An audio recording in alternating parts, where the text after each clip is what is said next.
tout a commencé pour moi, comme pour des millions de Français, au moment du confinement. J'ai été sidéré, mais littéralement sidéré, de voir à quelle vitesse le pays se ferme, à quelle vitesse les citoyens veulent bien s'asseoir sur leurs libertés les plus fondamentales, c'est-à-dire voir leurs proches, voir leurs amis, se réunir même chez soi, marcher dans la rue, aller travailler. Des pans entiers de l'économie ont été gelés, sans que ça provoque en fait une réaction, enfin ça aurait dû provoquer une réaction énorme, parce qu'en face on avait une maladie certes, mais ce n'était ni la peste, ni une guerre nucléaire, et pourtant je voyais les rues de Paris absolument vides, on aurait dit Tchernobyl, et je ne comprenais pas, et d'ailleurs je ne comprends toujours pas comment des gens habitant un pays démocratique avec des discours grandiloquents sur la liberté et sur la responsabilité de chacun, etc., comment on a accepté d'être enfermé dans un placard par un gouvernement, une technocratie de la santé qui nous a fait peur, qui s'est emballé en fait, ne sachant pas comment faire face à cette épidémie, a juste appliqué l'arbitraire, et voilà, donc c'est parti vraiment le 15 mars, on peut dire, c'était parti, enfin le 15 mars j'étais effondré, le 16 mars j'étais effondré, et puis les médecins soignent, les écrivains écrivent, et donc à un moment donné, arrivé à début avril, je me suis dit c'est pas possible, je ne peux pas rester comme ça, et juste contempler, assister à une espèce de dévastation que l'on est en train de vivre, dévastation intellectuelle, dévastation, par exemple, la déscolarisation de 15 millions d'élèves et d'étudiants. J'ai trouvé ça absolument dramatique. Pour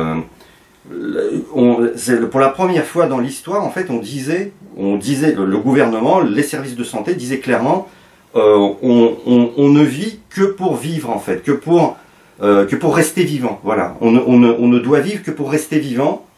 Tout le reste, tout ce qui fait le sel de la vie, par ailleurs, n'a aucune espèce d'importance. Les livres, l'enseignement, la joie de voir les siens, les peines aussi, le fait de pouvoir assister ces mourants, tout cela n'a plus aucune importance. La seule chose qui compte, c'est que vous trembliez de peur devant votre petite vie qui est peut-être à terme menacée. Mais alors, menacée par une menace ridicule, soyons clairs, c'est ridicule. C'est-à-dire que c'est une menace qui existe, il y a des morts, certes, mais par rapport à ce qu'ont connu les générations qui nous ont précédés, tout le XXe siècle et avant, on est en train de vivre une tempête dans un verre d'eau. Certes, il faut soigner et protéger ceux qui peuvent l'être, mais globalement, on n'a pas à sacrifier toute la civilisation pour faire face à un virus, on va dire, assez banal, finalement. Voilà. Donc à partir de là, j'étais estomaqué par le comportement de tout un tas de gens qui me reprochaient de tenir un discours qui n'était pas aligné sur celui du gouvernement, il fallait qu'on soit tous terrés chez soi, et pisseux de peur, et que l'on admette ces privations de liberté absolument inadmissibles. Et j'ai été sidéré de voir aussi, en même moment, que en fait, la population dans son ensemble a accepté ça, et pire, s'est mise aux fenêtres pour applaudir tous les soirs. En fait, ces applaudissements qui étaient censés, comment dire, être un hommage au personnel de santé, étaient aussi en parallèle, étaient un hommage au gouvernement, étaient un hommage à ce qu'on était en train de subir. Les gens étaient contents de subir ce qu'ils subissaient, en fait. Et donc, il y avait quand même un truc assez effrayant, c'est que on avait le ministère de la Santé qui annonçait le nombre de morts à l'unité près. Hein. C'était important de savoir que ce jour-ci, il y a eu 46 morts, et le jour suivant, il y a eu 86 morts. Jamais dans l'histoire de l'humanité, on a compté les morts sur les doigts de ses mains, on les recompte, combien en EHPAD, combien pas en EHPAD, etc. Région par région, hôpital par hôpital, on comptait nos morts. Et juste après, une demi-heure après, vous aviez des millions de gens aux fenêtres dans la France entière qui se mettaient à applaudir. La réunion des deux était absolument incroyable, c'était un spectacle effrayant, et j'ai passé mon temps à me balader à Paris. Les théâtres étaient fermés, donc les vrais spectacles, la vraie vie était fermée, il y avait juste ces morts vivants qui applaudissaient aux fenêtres, et moi j'ai passé mon temps à regarder ce spectacle effrayant, à écouter les immeubles, voilà. En gros, c'est ça le point de départ, mais c'est vaste. Oui, mais non, c'est pas une fable, c'est la réalité, c'est la triste réalité de ce que j'ai observé. Je n'invente rien, tout ce qui est dans le livre, tous les comportements, c'est ce que j'ai pu observer. Des gens qui bondissent à 3 mètres de vous quand vous passez dans la rue, si vous étiez en train de rêvasser et que vous approchez un peu trop près, qui peuvent même aller jusqu'à vous insulter. Des amis qui veulent plus me voir et qui pour je devais chercher un paquet, je devais récupérer un paquet chez un copain. Le copain en question ne me laisse pas rentrer chez lui, il dépose le paquet sur le bac jaune des poubelles et me laisse rentrer avec l'interphone en bas. Je récupère le paquet pour rentrer chez moi. Donc à partir de ce genre de comportement, on se dit qu'il y a quand même quelque chose de fondamentalement cassé ou qui est en train de se casser. Et je ne pouvais pas rester comme ça silencieux. Je devais au moins noter. Et ce qui encore une fois, me remplit de consternation, c'est que j'avais l'impression d'être le seul j'étais seul. Et donc quand on est seul, on écrit. Voilà. Quand on est écrivain et quand on se sent en solitude comme ça, profonde, on n'a qu'une seule voie qu'on peut suivre. C'est celle-là. Prendre une feuille de papier et puis se mettre à écrire ce qu'on a sur le cœur. Voilà. Donc non, c'est pas une fable, c'est pas un sarcasme, c'est pas une dystopie. La dystopie, elle est là. Nous sommes en train de vivre la dystopie. Et ça continue. C'est-à-dire qu'on pensait que peut-être que l'été allait nous apporter une sorte de soulagement. Et que nenni. La rentrée s'annonce avec des gros nuages. Et on entend la même rhétorique qui se met en branle, la même infantilisation. Alors l'infantilisation, ça, on en a eu pendant tout l'été aussi. Pas une seule journée sans que quelqu'un, un porte-parole du gouvernement, quelqu'un du ministère de la Santé, quelqu'un de la technocratie sanitaire, ne nous rappelle qu'il faut rester vigilant et qu'il faut respecter les gestes barrières, etc., etc., etc. La sortie en fin de l'été du ABCD du port du masque, c'est quand même un moment inouï de mépris envers les gens, envers les citoyens. On nous prend pour des débiles mentaux profonds. On nous dit, ce faisant d'ailleurs, à force de répéter ça, que en fait c'est de votre faute que vous êtes malade. C'est de votre faute. On vous a confiné, premièrement c'est pour votre bien, on vous a puni, c'est pour votre bien, on va vous reconfiner, c'est pour votre bien, mais c'est parce que vous n'avez pas été vigilants. Vous, c'est pas nous qui avons merdé, c'est pas nous qui avons su rien prévoir, augmenter le nombre de places des hôpitaux, financer suffisamment l'hôpital. Non, c'est vous qui êtes responsable parce que vous vous êtes promené sur une plage, vous avez fait la fête cet été, et donc maintenant, eh bien, les pots cassés, vous allez les payer par un reconfinement, etc. Alors, la micro-bonne nouvelle que j'observe en cette rentrée, c'est que quand même, il y a des gens, ce qui n'était pas le cas en mars-avril, qui se révoltent. Là, je vois à Marseille, enfin des gens qui commencent à dire « ça suffit de nous infantiliser, que l'État qui n'est pas capable, la technocratie de la santé qui a apparemment réponse à tout, n'est pas capable de gérer cette crise sans se contredire 20 fois, et donc ça suffit, arrêtez de nous infantiliser, laissez-nous vivre, laissez-nous survivre. » Parce que là, la question c'est comment il y a des pans entiers de l'économie qui sont sinistrés, qui le seront encore davantage.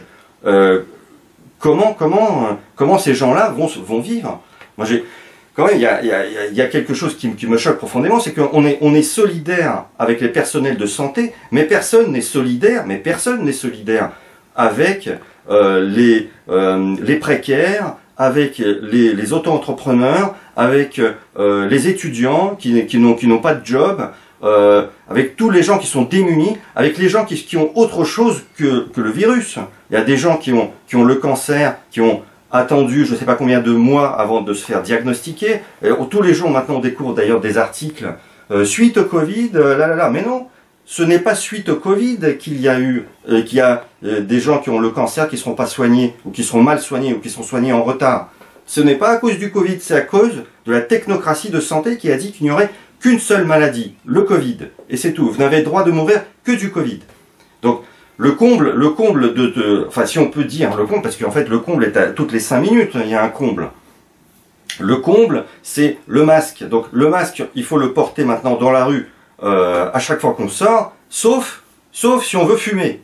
Ah, alors la cigarette, qui je rappelle tue 3 fois plus de gens par an, et ce depuis des années et des décennies, et avec malgré toutes les campagnes justement aussi de prévention et tous les films d'horreur qu'on nous montre sur la cigarette, eh bien la cigarette tue 3 fois plus que le virus, mais on peut enlever le masque pour fumer. C'est quand même le comble de l'absurde, une sorte d'absurde assumé. Il suffisait que j'observe en fait, c'est-à-dire que je sortais de chez moi à 20 h en ayant bidouillé une attestation de sortie dérogatoire, fausse, et en contrefait, attention, vite, 135 € d'amende.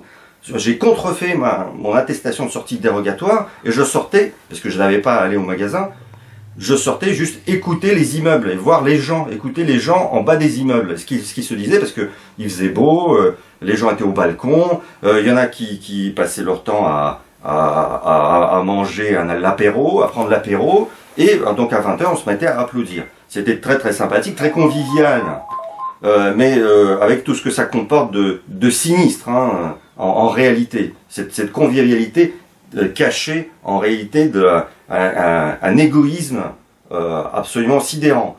Mais pour répondre à la question, comment j'écris, comment on passe de la fiction à une sorte d'observation, mais tout simplement parce que la vraie fiction aussi se base sur l'observation de la réalité. Il faut savoir trouver le mystère dans chaque chose, dans une bouteille, dans une porte, dans un nuage. Vous devez chercher le mystère. Enfin, j'essaie de voir le mystère, une certaine forme de mystère. Et à partir du moment où on s'est habitué à voir le mystère un peu partout, eh bien, il est naturel. Mais là, j'avais même pas à chercher le mystère. Le mystère de ce comportement humain destructeur, surréaliste, était juste apparent, c'était une sorte de couteau en permanence qui me découpait, et je n'avais qu'à transcrire ces observations. Alors c'est drôle certes, mais c'est un humour, c'est drôle et pas drôle, c'est-à-dire que on peut en rire, mais quand on est dans le bain, ce n'est pas drôle de voir des gens adorer la servitude à ce point, aduler le fait d'être commandé à ce point. Ça n'a rien de drôle, mais vivre excessivement bien les privations de liberté. J'ai été aussi absolument estomaqué d'apprendre plus tard que énormément de gens ont superbement bien vécu leur confinement. Il y en a qui regrettent, j'ai même vu des articles passer où c'était le plus beau moment de ma vie, le confinement. Donc il y a une épidémie avec des morts, il y a la peur de sortir, on vous confine, on vous prive de tout, vous devez signer un papier de merde pour aller acheter vos friskies au Franprix, et malgré tout c'est le plus beau moment de votre vie. C'est étonnant, c'est stupéfiant. Jamais je n'aurais cru en fait, c'est là où on sent la fragilité de la civilisation en général. La fragilité, et ce n'est pas face au virus, c'est face à la bêtise qu'on est fragile. Le virus, lui, n'est qu'un petit phénomène. L'humanité, on a vu d'autres, hein, des phénomènes. Mais c'est la bêtise fondamentale humaine, c'est le suivi, le fait voilà, de vouloir suivre et d'obéir qui nous détruit. Et déjà, on savait dès le mois de février que ce virus, ne tue, en gros, je résume, en très grande proportion, que les personnes âgées et fragiles, donc qui ont une comorbidité. Donc déjà, moi je leur dis que c'est plutôt rassurant, d'une part. Donc il faut, à partir de là, mettre le paquet sur les hôpitaux, agrandir tout de suite les lieux d'accueil, mais se mettre tout de suite à rassembler tout ce qu'on peut, essayer de bricoler les respirateurs, les appareils respiratoires, c'est-à-dire faire tout ce qu'on peut pour ça. Ne pas semer la panique, ne pas parler de guerre, mais soigner et garder son calme. Le fait de parler de guerre, Macron l'a dit 6 fois au cours de sa première allocution, mais non seulement c'est indécent, parce que Dieu soit loué, ce n'est pas la guerre. Dieu soit loué, mais une guerre, même toute petite guerre, c'est 1000 fois plus atroce que ce qu'on est en train de vivre. Et donc Dieu soit loué, ce n'est pas une guerre. Il aurait fallu, mais semer cette peur est une erreur majeure, parce que vous enfermez les gens dans l'idée de leur maladie. Il n'y a pas d'autre thème de conversation que cette maladie. La vie s'arrête, en fait. La vie s'arrête. Le danger objectif, je suis désolé de le dire, mais on le savait dès le mois de février. On savait que c'était pas quelque chose d'incroyablement dévastateur. Ce n'est pas la grippe espagnole, juste. Ce n'est pas la grippe espagnole qui touchait des gens de toute tranche d'âge, qui a fait, je sais plus, je crois, 50 millions de morts. Ce n'est pas ce genre de maladie-là. Et même pendant la grippe espagnole, les pays ne se sont pas arrêtés de vivre, parce que l'humain ne vit pas que pour survivre. Le but de la vie n'est pas de mourir le plus vieux possible. Le but de la vie, c'est de faire quelque chose de sa vie. Voilà. Mais et pas de durer comme une sorte de baobab immortel.